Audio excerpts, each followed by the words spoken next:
so many people come up to me and be like, hey man, I signed up to this photography course. I've signed up to this content creator course, but I didn't really get anything from it. One, the people teaching me weren't even really content creators. They were just teaching the theory side of things. And a lot of the things that they were teaching, they didn't know how to troubleshoot any problems because they didn't have the experience on set. And the other objection I was always getting was, you know what, like we done all this theory, but none of it sink in because we never got the opportunity to practice it as well. Many people learn by actually doing. 100%. It does cement the information that you're digesting by actually doing. I know I learned like that. And everything you said about, I did the bare minimum in school. I slept through most of year 11 and 12 in class. I had insomnia and I didn't enjoy school. I didn't go to uni because I was like, there's no way I can do even 6 more months of this. It wasn't my environment. It wasn't how I learned. Everything that I wanted to do was also self-taught.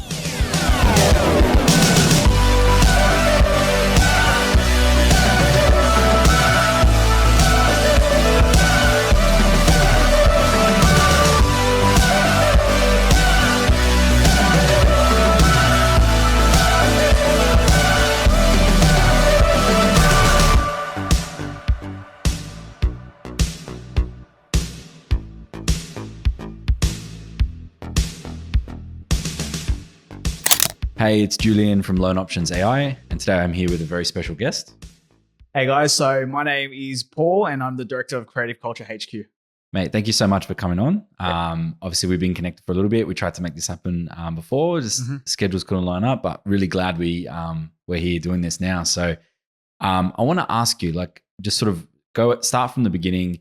Tell us about your business journey. How did you start your own business? What led you to that point? And, sort of now to date, how are things going and where is it up to? No, of course. So I started working when I was 11. So I've always had a very, very strong ambition to work and to make money and a hard work ethic. I think the reason why, growing up in the family, we didn't have a lot of money, and my parents would always do their best in order to provide for us, to make sure that we always had lunches and stuff for the next day. And we had a routine every single Saturday where we would get rewarded with McDonald's. And it got to a point where, as much as our parents try and hide it, as you get older and you start to understand, you can kind of identify the struggles there.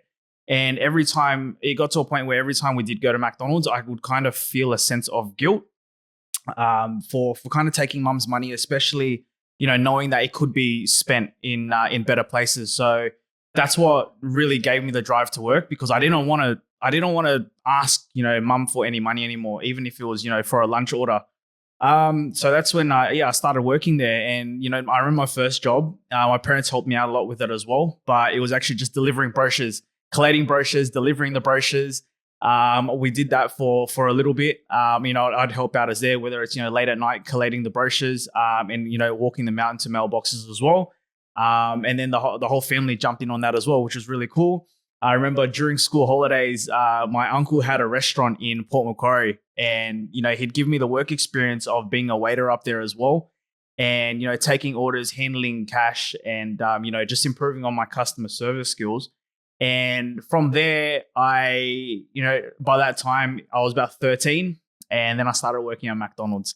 So that was really good. And, it's true what they say, working at Macca's is a very, very good starting point.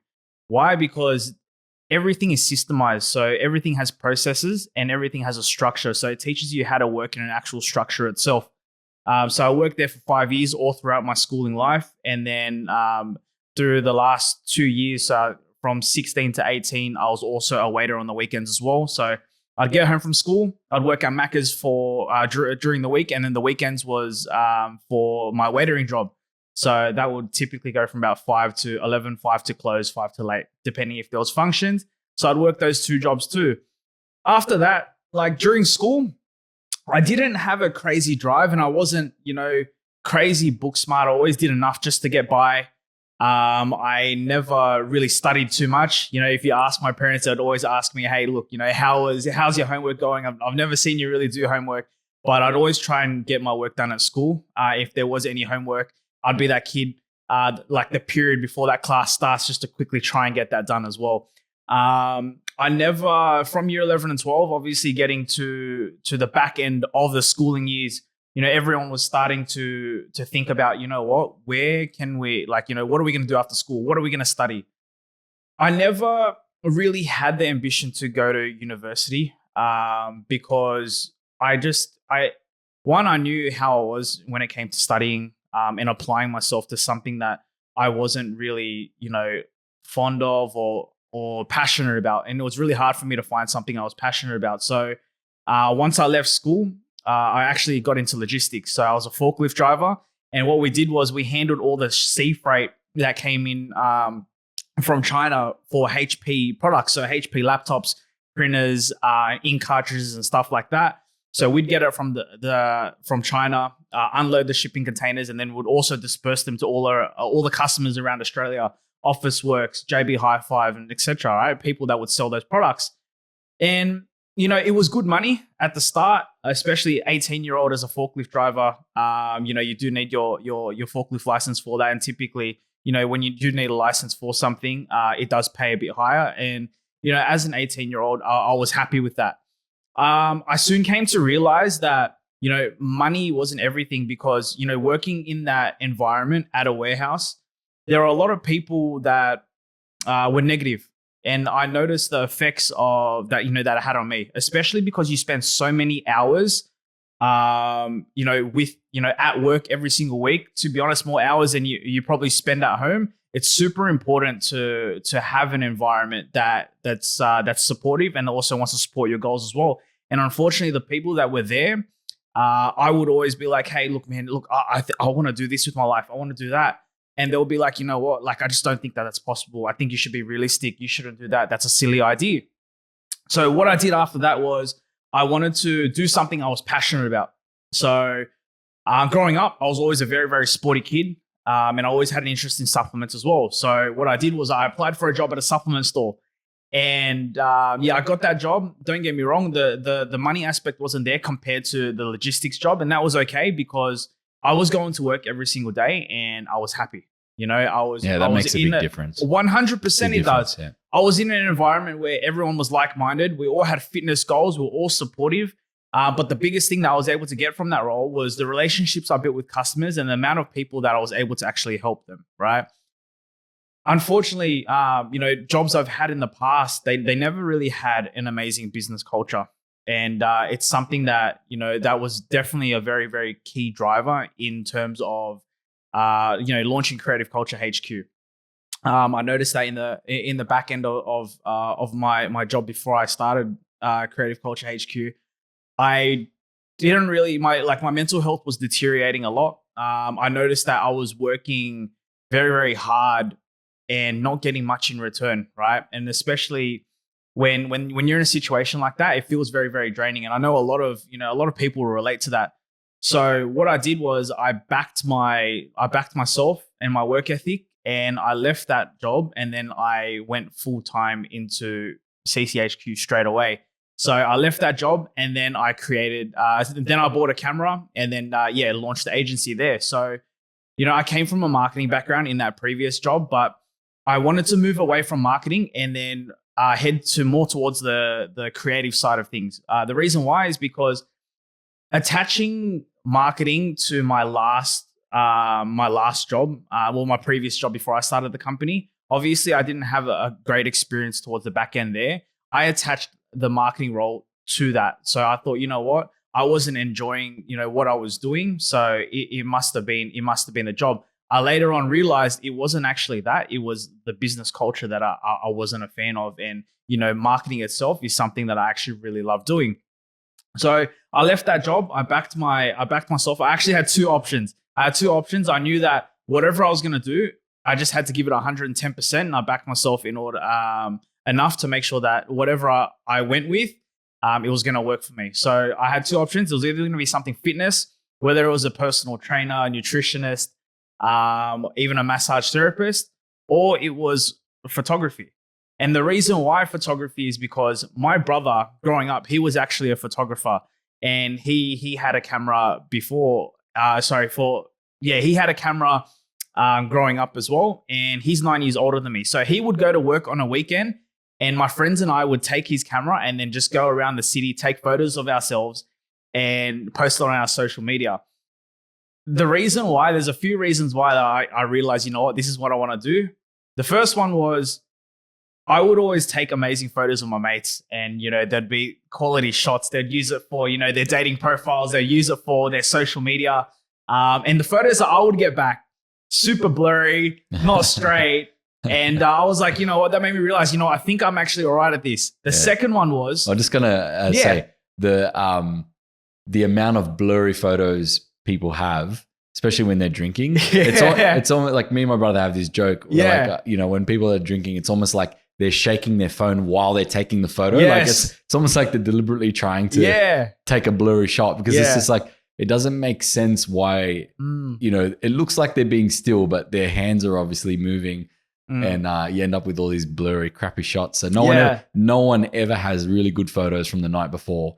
Yeah, 100%, man, 100%. And you know what it is? I have a life goal, right? To empower every single person I come across with their own self-confidence, because I feel like there's a lack of confidence in this world, right? And because of the lack of confidence that people have in themselves, sometimes it makes them kind of spread negative energy. And I think the whole world could use, you know, a little bit more positive energy, right? It could never ever lack, you know, it could never ever have too much positive energy in the world. And I would take photos of my mates, and, you know, my mates in situations wouldn't be the most confident people, but as soon as they saw a really good photo of themselves, a photo that I took, I saw like a different side of them come out, a confident side of them come out, a side where they kind of believed in themselves a little bit more. And, you know, it was all due to a photo. They would start posting their photos everywhere. Facebook DPs change, Instagram DPs change. And then they'd want to continue doing photo shoots to get other photos of themselves, not because, you know, they like taking photos, but they like the feeling that it gave them. And I like the feeling that it facilitated. I like being able to actually facilitate that feeling.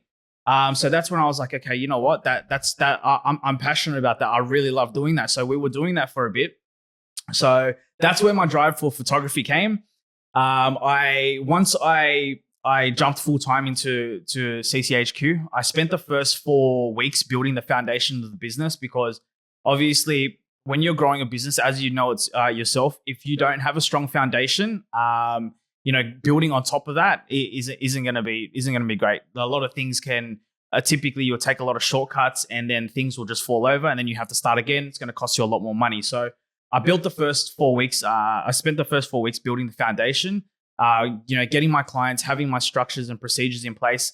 And then within 6 weeks, I actually replaced my full-time income in the job previous, which was amazing.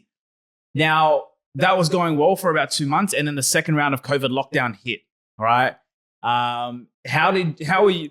Do you remember that second lockdown? How was it for you? I remember it very, very vividly. And it was terrible. Look, we need a whole second podcast for that. But I think people who know me well know I was pretty outspoken about everything that was going on.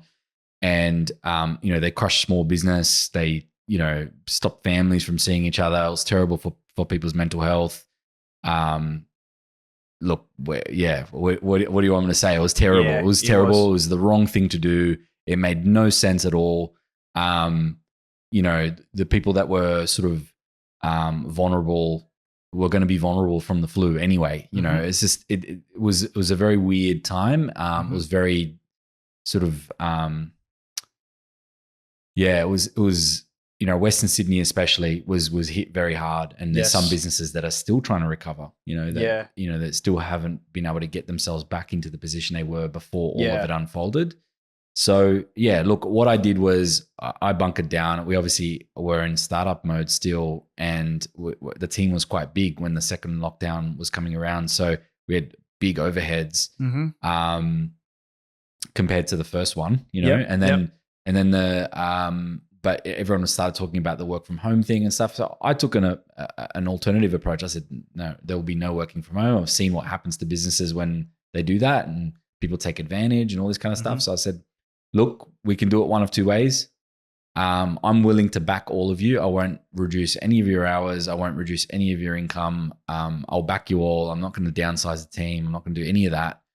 But in return, you're going to have to do the same for me. You're going to have to back me and trust that what I'm doing is the right thing for the business.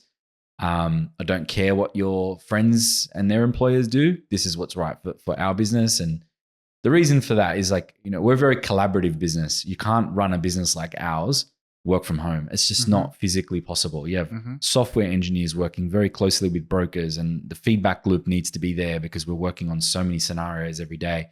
You got junior brokers that need the help of senior brokers. You've got team leaders that need to run sales and operations. And it's if there's one weak link in that chain, the whole thing falls apart. So, and everyone respected it. Everyone came in, everyone did their thing, and we got through it. It was like, we were still growing through that period, which is surprising. But I think that's because we were on a very aggressive growth curve, and this kind of flattened the growth, but we were still seeing some uplift in our volumes and stuff like that. So yeah, it was a really dark time. And I think people forgot about just how bad it was very quickly. All the choppers flying over, and 100%, pretty crazy. But yeah, like I said, if you want to know what I really think, a separate podcast. Yeah, that's fair. So I'm going to hand it back over to you. Yeah, because tell me how, like, what was it like for you? And you just started this 6 weeks in, 100%, or whatever. 100%, man. I was a couple months in by that point, and I was like, man, okay, what are we gonna do here? And I had to realize, because I remember that happened, and they announced, restrictions. You're not allowed to go out. You're not allowed to do this. And I'm like, okay, well, I can't go out to shoot. What am I gonna do? And I was like, I backed myself in the sense I was like, you know what? I didn't build a business, even 3 months in, that was gonna crumble under a lockdown, right? I had enough faith in what I did in my foundations in the first 4 weeks for it to get by. So I was like, okay, now what can I do? So what I did was I took advantage of the situation, and my clients that had products, I'd get them to send their products to my house, and I'd set up a little home studio and start doing product photography. On top of that as well, a lot of people always want to start a business, right? They always want to start a business. 2 excuses typically: I don't have enough time and I don't have enough money. Well, you're locked inside now. You're not allowed to go to work, or you're working from home. It's very, very flexible. You have all the time in the world, or even worse, some businesses shut down and they were unemployed. 2, people were now getting paid to even stay at home, right? So those 2 objections were done. So I noticed that a lot of small businesses were popping up very slowly. A lot of ideas were coming to life. So I taught myself graphic design. We started getting a lot of jobs like your business logos, marketing collaterals, business cards, and things like that to help also push with their digital marketing. So we got so busy, I had to onboard another 2 graphic designers to actually help me out with that as well. Graphic designers are a lot more talented than I am, that's for sure. So that's what got us through lockdown. So the photography at home, and then also the graphic design department. And that's when graphic design launched at Creative Culture HQ. Lockdown blew over and restrictions eased. That's when I started dabbling into videography. So videography, I've always had a passion for, and I always knew that, I was going to go down that path. It was just a matter of when. So I self-taught myself videography as well. Got better at that, fine-tuned it. There was a time you'll see on my page too. My brother was, my biggest fan, but also one of my biggest critiques. I showed him the first ever video I edited. I was excited. I was G'd up. I was like, man, I finally got the hang of this. I showed it to him. I was like, hey man, this is the first video I edited. He's like, man, that's pretty shit. And I was like, oh crap, okay, no worries. What do I need to improve on? He's like, I don't know, but that's pretty shit. And I was like, okay, no worries. So I kept working on it. Kept doing a lot of research, kept practicing. We got a lot better now at that as well. So, successfully self-taught myself photography and videography. And, now I mentor and train people as well. And we also have a course on the way too that not only is theoretical, but it's also has prac as well, where, people can actually join us on set too. So, that's in the works. Excited to launch that by the end of the year. And man, because I know that if I can teach myself something, and then I can simplify it, make it as effective, make it as efficient, and then also, teach other people as well. Because I've had so many people come up to me and be like, hey man, I signed up to this photography course. I've signed up to this content creator course, but I didn't really get anything from it. One, the people teaching me weren't even really content creators. They were just teaching the theory side of things. And a lot of the things that they were teaching, they didn't know how to troubleshoot any problems because they didn't have the experience on set. And the other objection I was always getting was, you know what, like we've done all this theory, but none of it sink in because we never got the opportunity to practice it as well. Many people learn by actually doing. 100%. It does cement the information that you're digesting by actually doing. I know I learned like that. And everything you said about, I did the bare minimum in school. I slept through most of year 11 and 12 in class. I had insomnia and I didn't enjoy school. I didn't go to uni because I was like, there's no way I can do even 6 more months of this. It wasn't my environment. It wasn't how I learned. Everything that I wanted to do was also self-taught. And there's a thing about, the way that they sort of teach you, it's a very specific way in schools. Sometimes that's not for you and sometimes it's not for other people. And some people love that. There was people in my class that really loved that style, the classroom. And they not only did, university, but went on to get, master's, doctorate, PhD even from people I knew. So it's like, if that suits you and you enjoy that style, great, but you really do have to find what is the best way you learn. Like me, when I was a younger kid, I really loved reading books. As I got older, I couldn't stand reading books and I fell out of love with it. What got me back into it is podcasts. I just didn't have the attention span. I was someone I'm not easily distracted, but I'm reading the book and I'm not feeling it. Like it's hard for me to get into it. So there was a lot of books that I got 20, 30 pages in. I was like, not feeling it. And, but podcasting, listening to podcasts, got me back into it because then I started with audiobooks. And man, I listen to audiobooks all the time, podcasts all the time. So you just have to find the way that you learn best and just lean into that. I'm self-taught in a lot of things. I built and developed an app. I started a web and app development course, hated it. Absolutely hated it. So I just went and I was like, you know what I'm going to do? I'm going to just build one thing at a time and then research. Like if I'm up to step 1, I'm going to research while I'm doing step 1 and research how I do step 2. And that's it. And then I built and deployed and on the Apple App Store an app. And I was 18 or 19 years old, straight out of school. So like find what works for you. I love teaching myself. That's one of the best ways that I find I learn because I can do everything exactly the pace I want. I can ask the specific questions and find the answers. And in the age of the internet, there's probably no better way to learn. Really, there's no better way to learn. I can't think of a better way. It is nice to have like a mentor or someone where you can go, I'm stuck on this. Like, that's quite good. But even back then there was forums and stuff like that. You could go on there, sign up, go to a message board and put a question in and like 10 people will help you. They're just complete strangers, but they want to help you. 100%. It's great. Just about this course that you're launching, I think that one of the principles about learning something and one of the ways that you can accelerate your learning is by actually teaching. And that's a strange thing, but it's common in, martial arts, it's common in finance, it's common in, everything really, any skill. You reach a certain point where you become not stagnant, but you're not creating new knowledge or you're not honing the skills any further at any kind of rapid pace.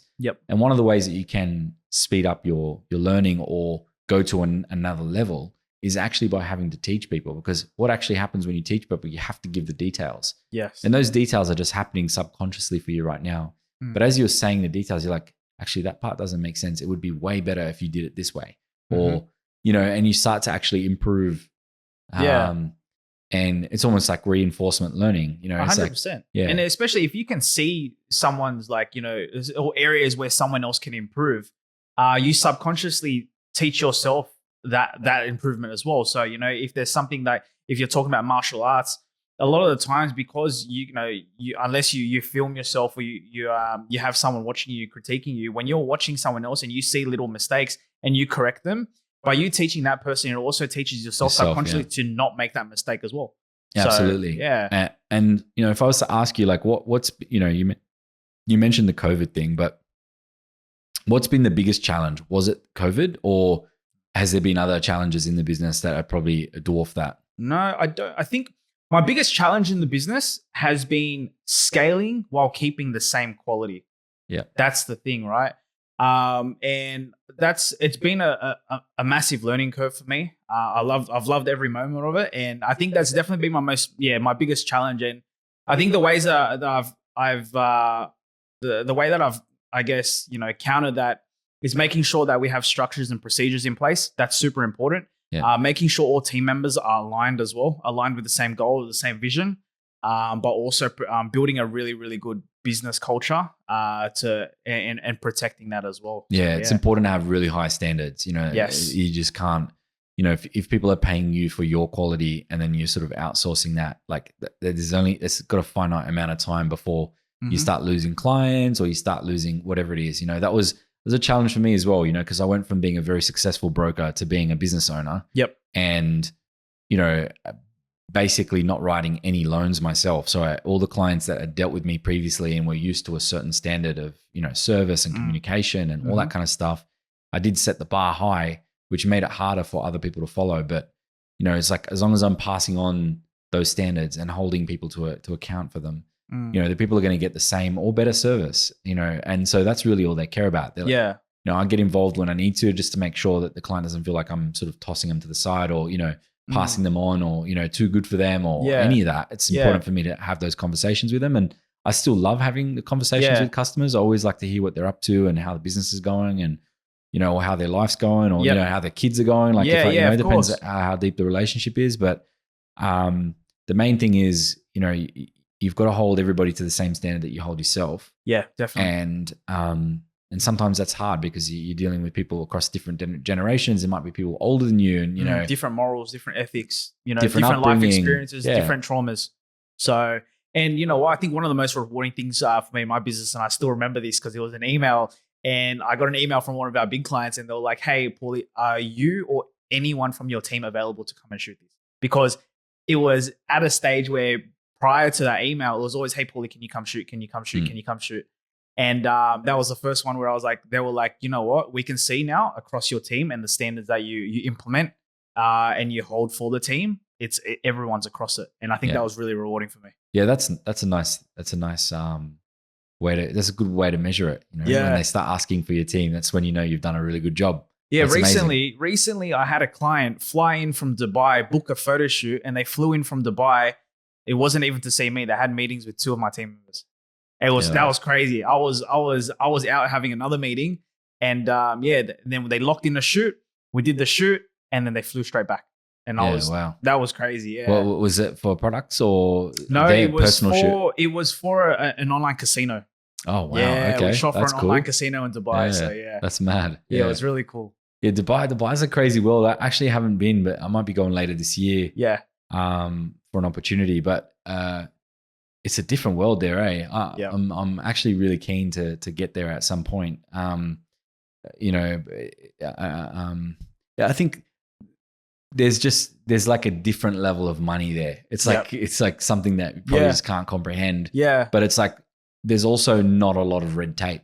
That's the part I think that attracts me the most. It's like, they kind of decide, we're just going to put the biggest tower in the world, and then just like they just execute like no other country can really, and or no other sort of province or whatever can. It's crazy. We spoke about the biggest challenges, but like, what's the moment where you sort of like, actually this is going pretty well, and maybe you've sort of surpassed what you originally had planned for the business? Yeah, I think the most rewarding thing for me in my business is seeing the growth of my team members. Not only seeing the growth of my team members, but also seeing how they collaborate and they work with each other as well. I measure that because, like I've mentioned earlier, I wasn't a part of the best business cultures, but being able to provide a business culture for other people to look forward to coming into work, to getting stuff done, serving clients, and working together in a collaborative environment, that was really rewarding for me. And I remember there was a moment I came into the office, I came back from lunch, and there was a graphic designer helping a videographer, 2 different departments. But the graphic designer was helping the videographer and educating the videographer on how to choose the right font to depict the right emotion with your video. Yeah, wow. Which is a graphic designer's apartment, designer's apartment, right? The videographers typically will just choose one that will suit the style of the video.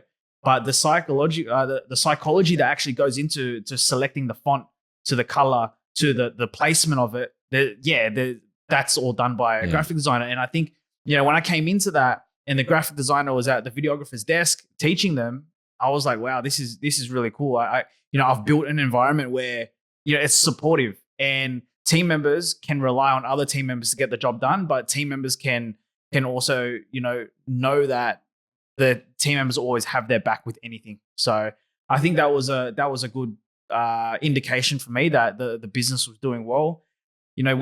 We've traveled to Melbourne to shoot. We've traveled to Queensland to shoot. We've gone overseas to Bali to shoot. We have clients that are from the US, from Scotland, from Papua New Guinea as well. But yeah, to be honest, all of that is amazing to have, and it's really good, and I'm grateful for it. But I think being able to see the culture at CCHQ grow in the right direction has been really rewarding. What are some of the things that you do to like foster that culture? Because like a lot of people talk about it, and it's very culture is very abstract. It's hard to put your finger on it, right? It's 100%. Like what is culture? It's not like some people go, oh, like we have great culture. We have like ping pong tables and stuff. Like that's not culture. It's like when you walk in, what is the vibe? What is the energy? Yes, 100%. Are people staying? Are they? Is it a revolving door? Yeah. Like culture is like not one thing. It's like, and I've used various analogies in the past to sort of describe what it is, but it's like it starts from the top. Yep. Yourself, and you've got a very good energy about yourself. Thank you. Appreciate that. So that helps. And then, everyone else in the team has a responsibility as well. And you've got to make sure that you don't bring in any sort of cancers or, because that can destroy the Definitely. the thing. And, it's like, what are some of the things that you do? And like, what have you noticed is like, it's really important for culture that maybe some people aren't focusing on? Yeah, 100%. Well, I guess that even, if someone was to ask me, Paulie, how do I know if I'm in a good business culture? I'll ask them, well, how do you feel on a Sunday night knowing that you have work tomorrow? Are you like, oh man, I have work tomorrow. I don't really want to go in. I'm not looking forward to it. Or are you like, you know what? I can't wait to go to work. I'm going to get in early. Yeah. That's how that if you ask yourself that question, that'll pretty much answer the question of, are you in a good work culture? Right. And I think the biggest mistake, and it's to be honest, what separates bosses from leaders is people like bosses. They always have a misconception that, if you're an employee, if you work for me, like, you owe me something, right? Whereas leaders, it's like, for me, if you're taking time out of your day to come and work on CCHQ, come and build the vision, come and help our clients, what can I do to serve you? And I think it all starts from there. It's that mindset of looking after your team members, and providing back for them as well. Understanding that, yes, your business has goals, but your team members also have goals as well. They're human. They have things that they want to do. So, one of the things I've done is we always, when they start and then we check in on them as well, sit down, goal set with them in terms of their goals in the business, but also goal set with them with their personal goals as well. Yeah. What do you want to do? Do you want to buy a house? Do you want to get a new car? Do you want to grow your skills in certain departments, right? And we cater to their growth as well. So I think that's really, really, really rewarding, because a business culture is like a relationship. It's a two-way street.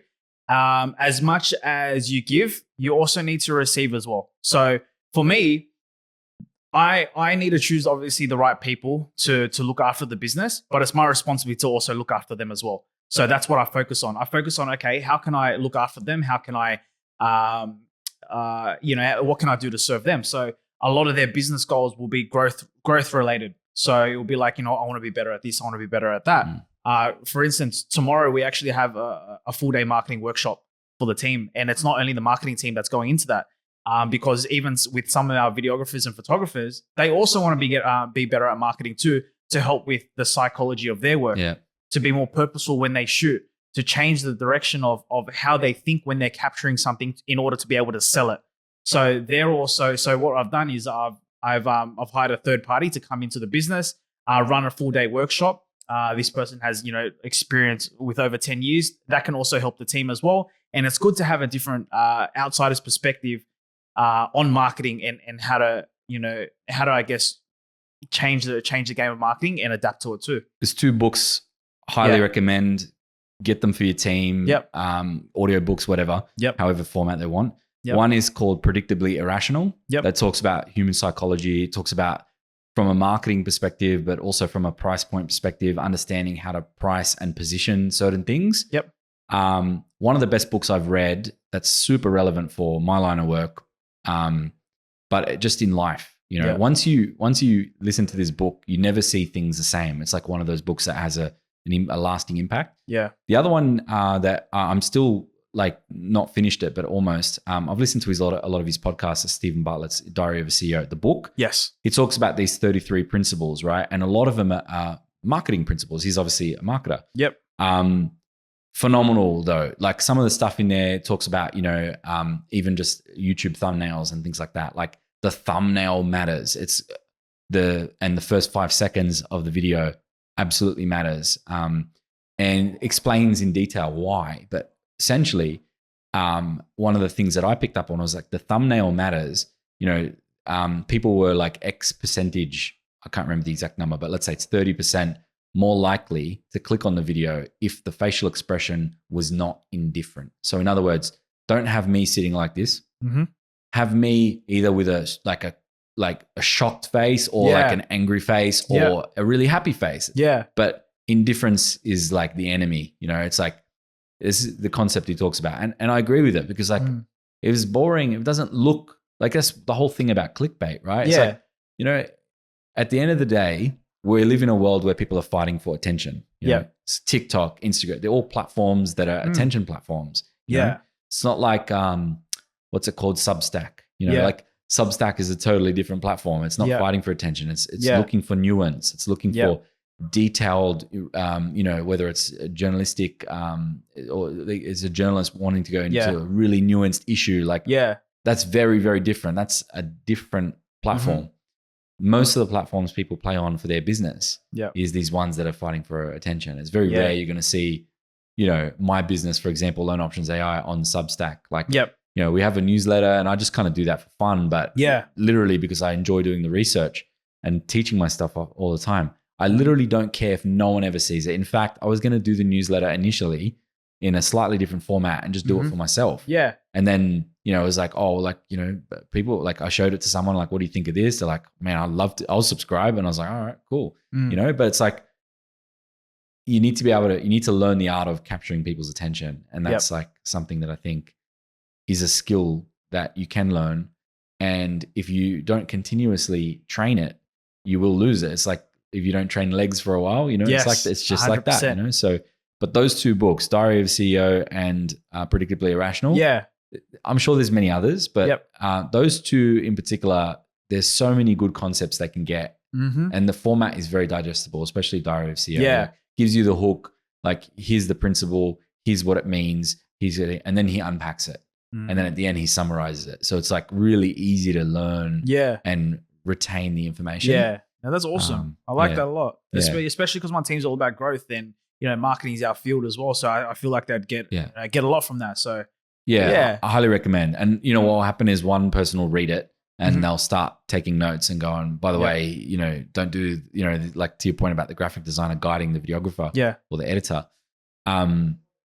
They'll start sharing knowledge with each other. Yes. They'll start dropping facts, as they say, but that's, I think those had a pretty big impact just in terms of the way that we execute stuff, like the attention to detail.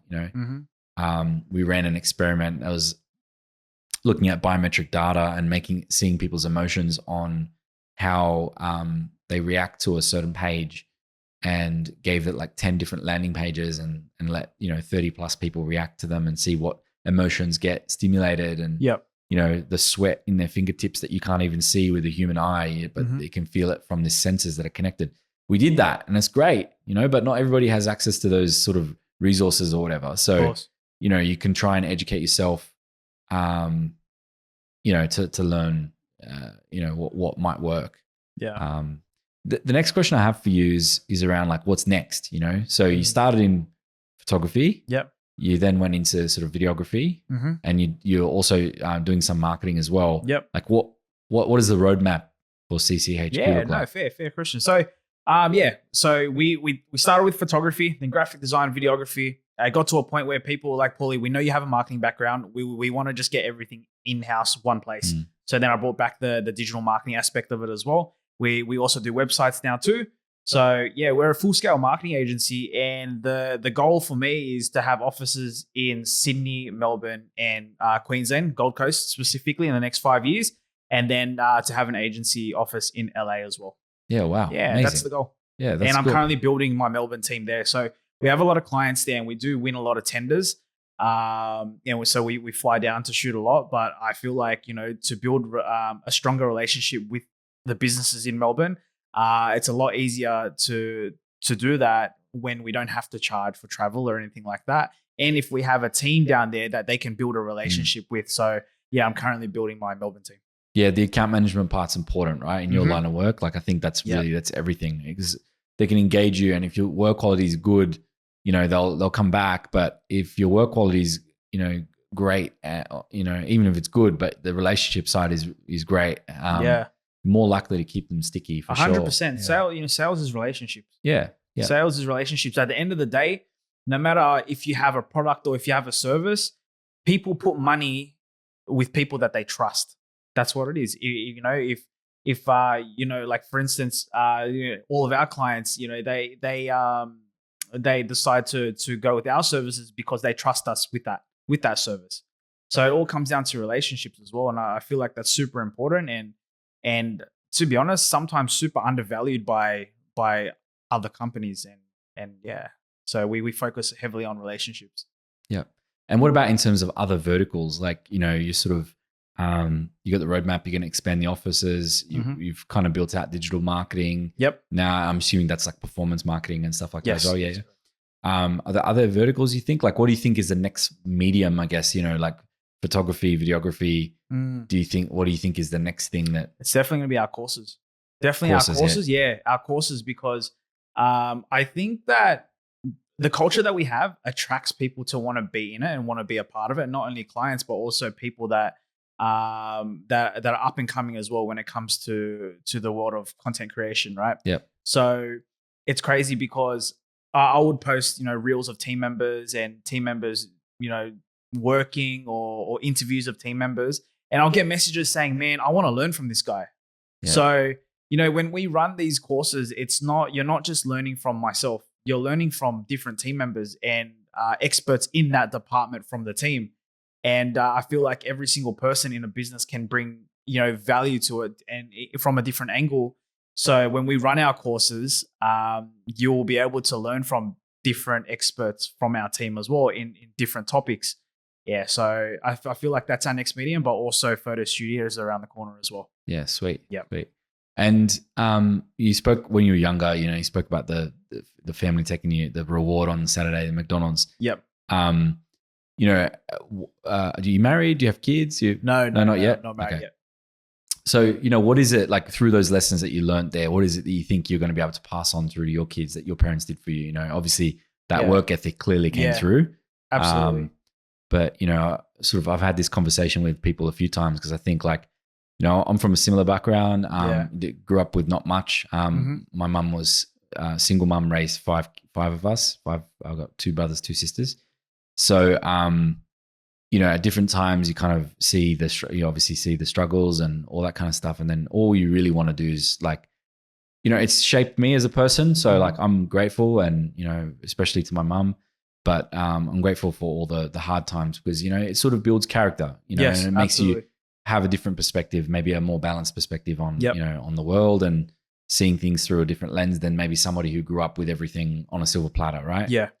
But then, equally, I've put myself in a position where I can sort of give my kids a good life, and this is certainly not going to face anywhere near the struggles that I did. My kids are going to be, at least financially, So, it's like that's always the balance. Like I'm like trying to figure out what is the balance between,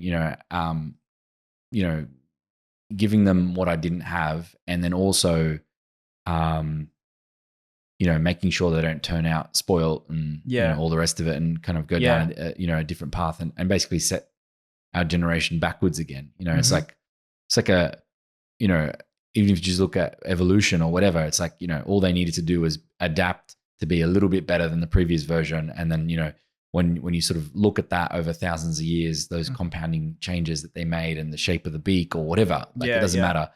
That's kind of how that works. And that's how I thought, I was sort of, my father wasn't a great man, so I certainly didn't want to be anything like him. Yep. So I said, okay, I just need to be better than my dad. I think I've done that. Yep.